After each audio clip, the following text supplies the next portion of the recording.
Ya, jumpa kembali di channel YouTube Merapi Mountain. Kali ini kita akan membahas bagaimana caranya memelihara tenda yang benar. Sebelum kita mulai, kita harus mengetahui dulu apa saja bahan-bahan tenda itu agar kita bisa memeliharanya dengan benar. Pertama, yang perlu kita ketahui sekali itu adalah mengenai bahan tenda fabric atau bahan kainnya ya. Ya, dewasa ini yang umumnya untuk mendaki gunung itu tenda itu dibuat dari bahan polyester atau dari bahan nilon, dan dengan coating PU untuk polyester, ada juga nilon dengan PU juga, sementara nilon juga ada tambahan coating silikonnya. Kita harus tahu tuh bahan-bahan tenda masing-masing itu ya, kayak polyester tuh kayak gimana, nilon itu kayak gimana gitu ya. Nah, kita harus tahu agar kita bisa benar menggunakan tenda itu dengan cara yang benar dan sehingga memperpanjang usia tenda tersebut. Ya. Untuk bahan polyester itu terkenal sangat bandel ya, badak ya, untuk mendaki gunung, untuk tenda di pendakian gunung. Ya, banyak tenda-tenda yang umumnya terbuat dari polyester. Nah, ini biasanya coatingnya di dalam itu PU ya, terus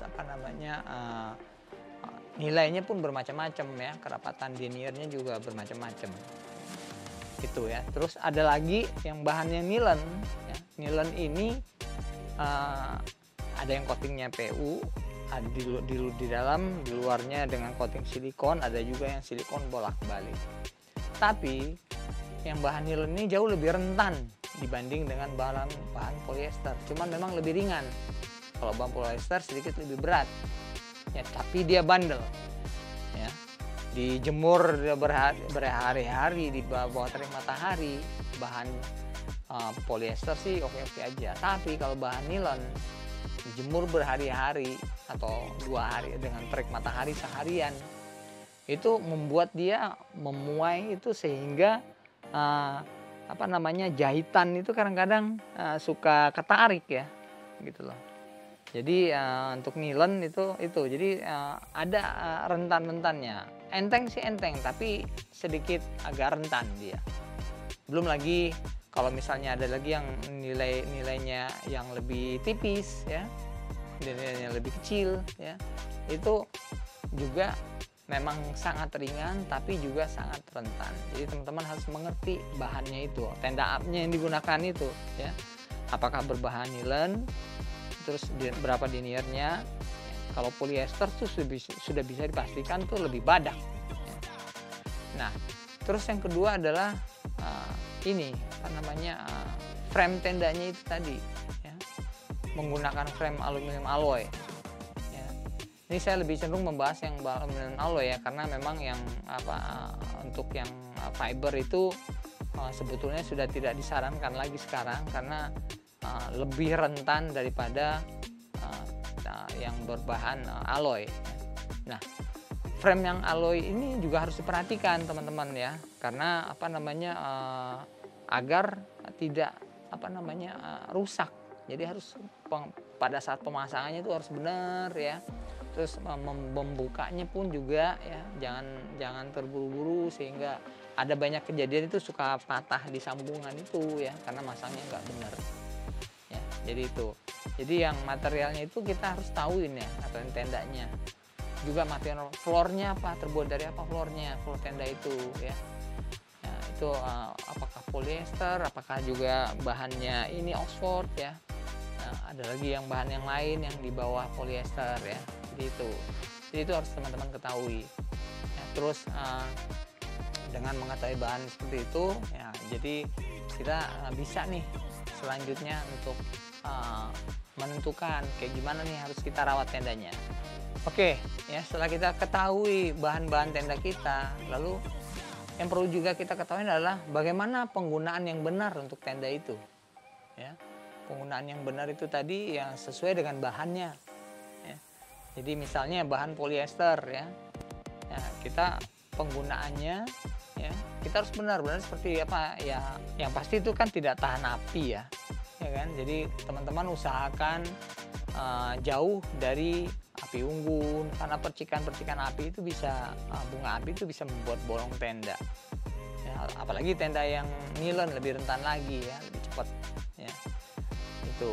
Nah, terus apa namanya, seperti yang saya kasih tahu tadi ya, hindari terlalu lama untuk tenda nilon ya, hindari terlalu lama memantengnya atau membiarkannya di bawah terik matahari.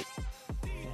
Sebetulnya umumnya kalau kita mendaki gunung itu kan kita kan nendanya hanya pada saat malam hari kan, sore kita nenda, pagi kita ada cabut lagi, jadi bukan menetap berlama-lama di satu tempat gitu kan. Umumnya kita mendaki gunung ya, kecuali kalau ke Everest atau kemana lama-lama di sana, dan makanya rata-rata tenda yang 4 musim itu terbuat dari polyester ya, meskipun ada tenda kita yang terbuat dari silikon nilon silikon, itu juga deniarnya lebih besar daripada yang lain ya, 40D ya. Lebih bandel daripada yang 20 atau 15D. Nah, jadi itu tadi ya. Jadi gunakan tendanya itu dengan benar ya. Jadi terus pada saat setelah kita gunakan ya, itu pastikan dalam keadaan kering ya. Baru kita lipat ya. Atau misalnya tidak keburu ya, usahakan untuk sebisa mungkin untuk membuat tenda itu kering sebelum kita packing ya. Jadi itu akan mengurangi kerusakan tenda itu ya. Lebih bagus lagi pada saat kita mau packing di gunung, tenda itu udah dalam keadaan kering ya, jadi kita baru packing ya. Jadi kita pas bawa pulang itu kita hanya sebentar untuk mengangin-anginkannya dan kemudian memackingnya kembali. Nah, seperti yang saya jelaskan tadi ya, yang untuk frame tenda itu perlu perhatian ya pada saat memasang frame itu ya. Kadang-kadang ada yang malam-malam masang tenda dan nggak memperhatikan lagi joiningnya itu ya. Kan yang jantan sama yang betina kan begitu dimasukin begitu kan harus pas masuk ya di selongsongannya itu. Kadang-kadang kalau cuman segini masuknya kepasangnya, pada saat kita bengkokkan, nah ini cenderung patah nih yang betinanya nih ya, sering kejadian seperti itu. Jadi karena sudah malam, sudah capek, teman-teman udah nggak merhatiin lagi tuh memasang frame-nya, asal aja kepasang, nggak dilihat lagi apakah sambungannya udah terpasang dengan benar ya. Kalau tidak terpasang dengan benar, itu akan membuat pecahnya sambungan yang perempuannya ya, itu akan pecah ya. Jadi itu ya, jadi itu yang perlu diperhatikan lagi. Dan pasanglah dengan benar ya, pasang dengan benar itu pasaknya dipasang dalam keadaan kenceng segala macem ya. Jadi jangan kebiasaan memasang tenda dalam keadaan kendor, tidak dipasak dengan benar, terus begitu hujan inner dan outernya itu bersentuhan ya, karena yang outer kan pasti basah kan, ada kondennya pas hujan, terus inner yang tidak waterproof nempel di sana, akhirnya masuk air ke dalam, lalu menyalahkan tendanya, wah tendanya bocor nih, ini jelek nih. Padahal teman-teman sendiri yang tidak benar memasang tendanya ya. Banyak kejadian seperti itu ya, di Merapi Mountain sendiri banyak yang ngomong seperti itu, dan begitu kita tanya gini segala macam, ternyata mereka masangnya tidak benar gitu ya. Ada setupnya itu tidak benar ya. Nggak mau udah kenceng padahal, tapi dilihat lagi ya. Pada saat di hujan ya, hindari itu menaruh barang, menyenderkan barang itu ke dinding tenda bagian dalam. Karena apa? Itu otomatis dia akan menempel ke flysheet ya. Flysheet yang basah akhirnya ya basah ke dalamnya gitu. Jadi yang teman-teman lakukan pada saat hujan di gunung itu ya, hindari dinding tenda itu disenderin sama barang-barang atau Anda sendiri gitu. Ya, sedapat mungkin dinding tenda bagian dalam harus terpisah dengan bagian luar, jangan sampai menempel pada saat hujan. Ya, itu. Jadi gunakanlah tenda itu dengan benar ya. Jadi kita akan bisa tahu, bisa membuat kita juga bisa memeliharanya. Dan misalnya itu juga teman-teman memasang tendanya di atas permukaan kerikil-kerikil ya, yang tajam ya. Pasti itu akan merusak lantai tenda Anda ya. Itu satu. Terus keduanya juga teman-teman mendirikan tenda di atas yang masih semak belukar ya. Ya bisa saja ada duri rumput atau apa yang menembus ke tenda teman-teman. Akhirnya ada bocor alus. Begitu air lewat masuk ke dalam. Nah, tendanya bocor nih, padahal ya sebetulnya adalah penggunaan teman-teman yang tidak benar.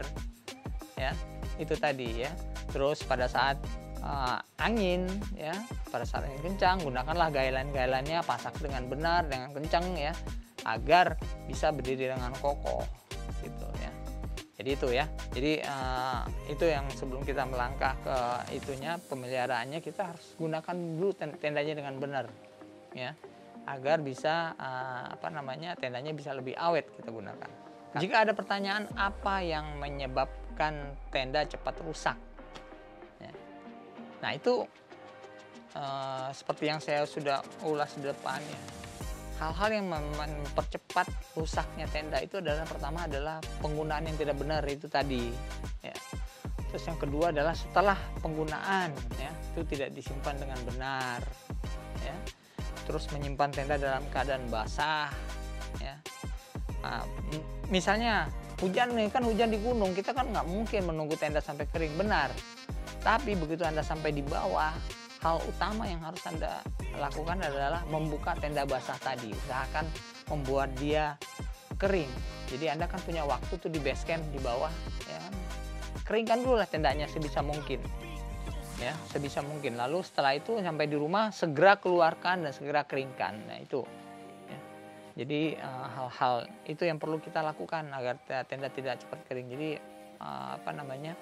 pemeliharaan awal ya. Jadi pemeliharaan awal itu pertama itu tadi adalah pada saat menggunakannya kita harus perhatikan lokasi penggunaannya ya. Terus pada saat angin atau misalnya di atas kerikil atau di atas dekat semak-semak gitu ya. Nah terus juga pas nenda misalnya di bawah pohon yang ini yang sudah lapuk ya, sudah mati ya, itu rentan ketimpan rantingnya sehingga bolong, itu juga ada kan kemungkinan seperti itu. Terus nih teman-teman ceritanya sudah kembali dari gunung, terus teman-teman berniat untuk mencuci tendanya. Bagus ya sebetulnya. Tapi perlu teman-teman ingat, keseringan mencuci tenda itu justru membuat tenda cepat rusak. Loh, jadi perusahaan ini mana bukan jadi bersih? Betul jadi bersih. Tapi lapisan coating tenda itu akan menjadi lemah.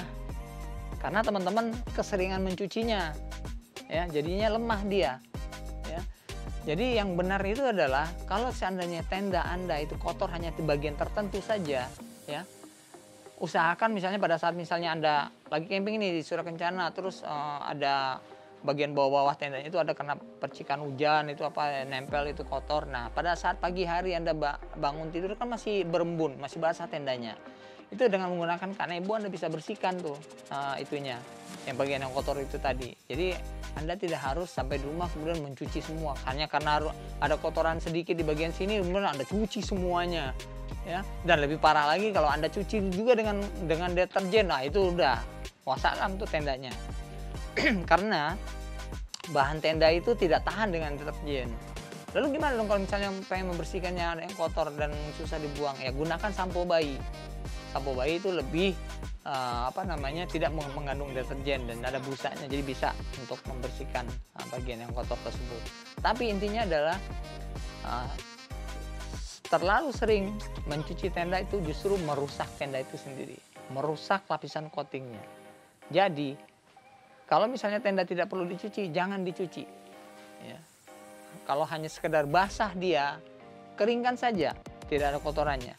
Ya, kalau ada kotorannya, mungkin dengan cara di rumah Anda pasang, lalu Anda gosok dengan lap basah pada bagian yang kotor itu. Ya, tidak harus mencuci semua. Itu yang sering kesalahan yang paling sering dilakukan oleh teman-teman pendaki gunung yang tidak tahu mengenai hal ini. Ya, jadi setiap pulang naik gunung dicuci terus tendanya, dicuci terus. Lebih parah lagi ada yang menggunakan ini cairan pewangi. Itu udah makin parah lagi ya. Nggak perlu kayak gitu di peralatan di gunung, nggak perlu ya. Jadi tenda nggak perlu menggunakan itu. Oke. Nah, taruhlah teman-teman sudah mulai nih, sudah benar ya melakukannya ya. Jadi pada saat penggunaannya udah benar ya, terus pas pulangnya itu juga udah benar, pulang itu dijemur, yang ini sampai kering segala macam. Nah, berikutnya adalah cara menyimpannya. Nah, ini juga teman-teman harus tahu nih, biar tendanya awet, gimana cara nyimpen tendanya itu ya. Pertama itu adalah pastikan sebelum disimpan tenda itu dalam keadaan kering ya, tidak ada lembab atau apalagi basah ya. webbingnya pastiin udah kering belum webbingnya. Kadang-kadang bahan flysheet atau bahan itu tendanya fabriknya udah kering, tapi begitu dipegang webbingnya masih lembab. Nah itu jangan. Jadi pastikan semua komponen tenda itu, material tenda itu semuanya udah kering. Ya.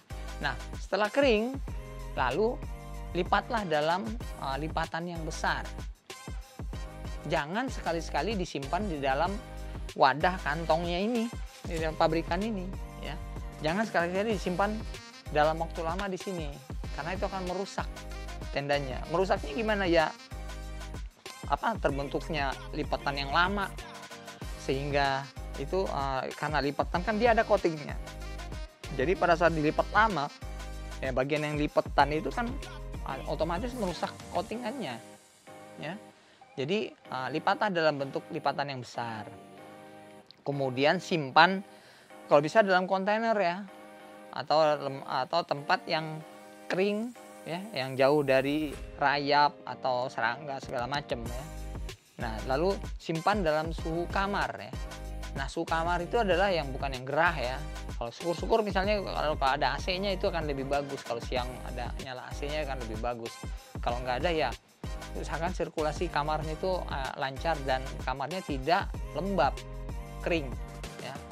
Jadi simpannya dalam kondisi kayak seperti itu.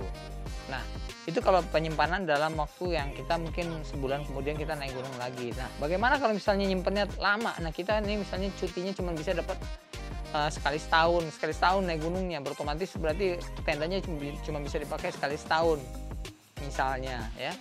Nah teman-teman pada saat menyimpan tenda dalam waktu lama, jadi pastikan ya bagian coating ya, coating dalamnya itu pada saat dilipat itu ditaburkan dulu dengan bedak ya.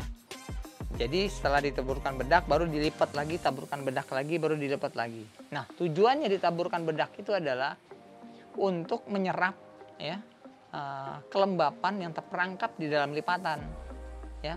Pada saat kita melipat tenda itu kan tendanya kan bahannya waterproof tuh flysheetnya ya, ataupun floornya itu kan pada saat kita ngelipat itu kan ada udara yang terperangkap di situ ya. Karena dia waterproof, udara itu nggak bisa keluar, akhirnya menjadi uap air, dan otomatis akhirnya karena uap air akhirnya itu membuat lapisan coating itu berjamur ya.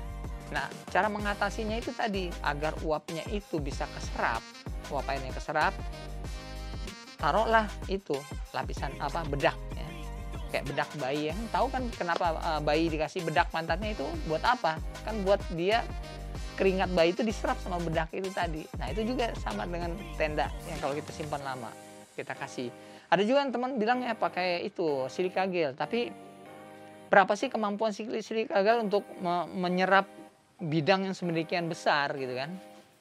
Kurang gitu. Yang bagus itu adalah bedak itu tadi. Itu tapi putih-putih memang, tapi kan itu bisa dibersihin lagi nanti kan.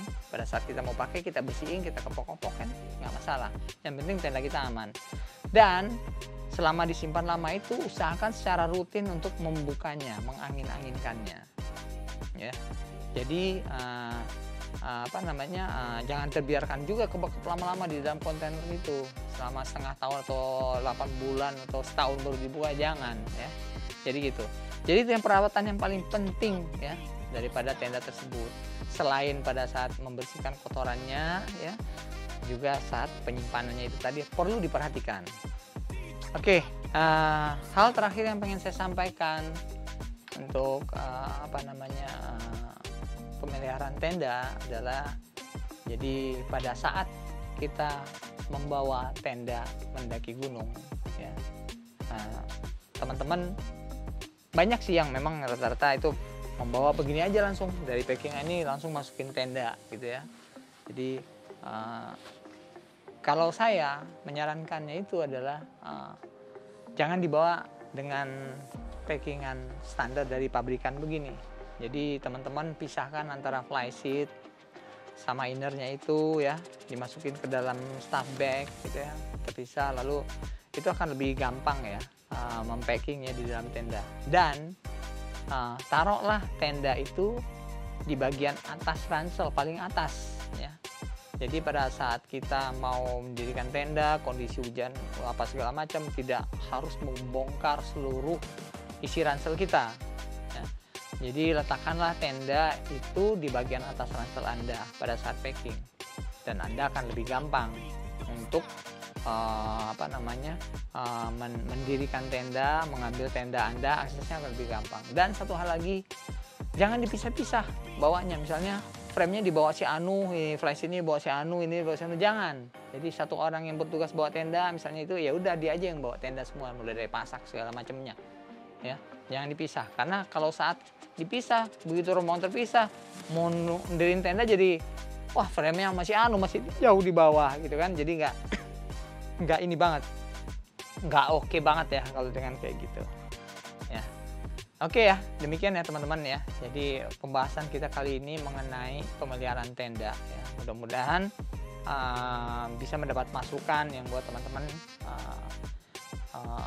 untuk memelihara tendanya, dan bisa lebih panjang penggunaannya gitu ya.